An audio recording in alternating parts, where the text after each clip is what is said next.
जय माता दी। चैत्र मास की शुक्ल पक्ष की प्रतिपदा तिथि से पावन चैत्र नवरात्रि का शुभारंभ होता है। इसी दिन गुड़ी पड़वा और हमारे हिंदी नववर्ष की भी शुरुआत मानी जाती है।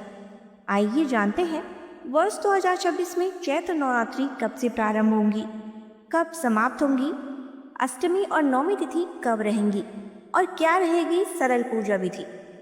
इस वर्ष प्रतिपदा तिथि 19 मार्च दिन गुरुवार को प्रातः 6:54 से प्रारंभ होगी। इससे पहले अमावस्या तिथि रहेगी। प्रतिपदा तिथि का समापन 20 मार्च शुक्रवार को प्रातः 4:52 पर होगा। उदय तिथि के अनुसार 19 मार्च से ही नवरात्रि का शुभारंभ माना जाएगा। अतः इस बार चैत्र नवरात्रि 19 मार्च गुरुवार से प्रारंभ होकर 27 मार्च शुक्रवार को नौमी तिथि के साथ पूर्ण होगी। क्योंकि इस बार नवरात्रि गुरुवार से आरंभ हो रही है, इसलिए माता की सवारी पालकी मानी जा रही है। पालकी पर आगमन को सामान्यतः मध्यम फलदायक माना जाता है, लेकिन यदि भक्त पूरे 9 दिन श्रद्धा, नियम और विधि विधान से पूजन, व्रत और कथा का श्रवण करे तो जीवन में सुख, शांति और शुभता अवश्य आती है। अब चलिए जानते हैं कलश स्थापना का शुभ मुहूर्त। नवरात्रि के प्रथम दिन कलश स्थापना अत्यंत शुभ मानी जाती है। इस वर्ष 19 मार्च गुरुवार को 2 विशेष मुहूर्त रहेंगे। प्रातः 6:54 से 7:43 तक अभिजीत मुहूर्त होगा। दोपहर 12:10 से 12:58 तक। ध्यान रखें कि सुबह 6:53 तक अमावस्या तिथि रहेगी, इसलिए अमावस्या में कलश स्थापना करने से बचें और बताए गए शुभ मुहूर्त में ही स्थापना करें।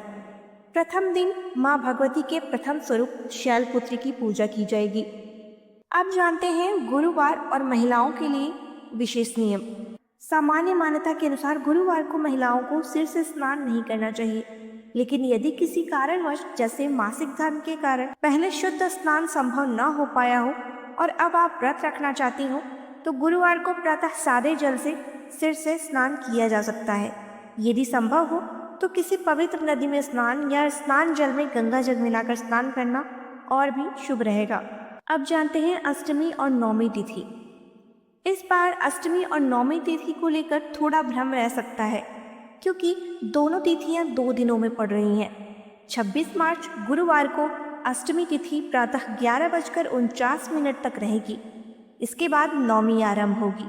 नौमी तिथि 27 मार्च शुक्रवार को प्रातः 10:07 तक रहेगी। अतः 26 मार्च को अष्टमी और 27 मार्च को नवमी मनाई जा सकती है।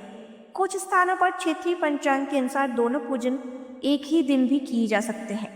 अब जानते हैं व्रत के समापन की विधि। नवरात्रि के पहले दिन कलश स्थापना कर व्रत आरंभ किया जाता है। परंपरा के अनुसार अष्टमी या नवमी के दिन कन्या पूजन कर व्रत पूर्ण किया जाता है। अगले दिन कलश विसर्जन और माता विसर्जन के पश्चात अन्न ग्रहण करके उपवास खोला जाता है। आप सभी पर माँ दुर्गा की कृपा बनी रहे। यदि जानकारी उपयोगी लगी हो तो कमेंट में जय माता दी अवश्य लिखें।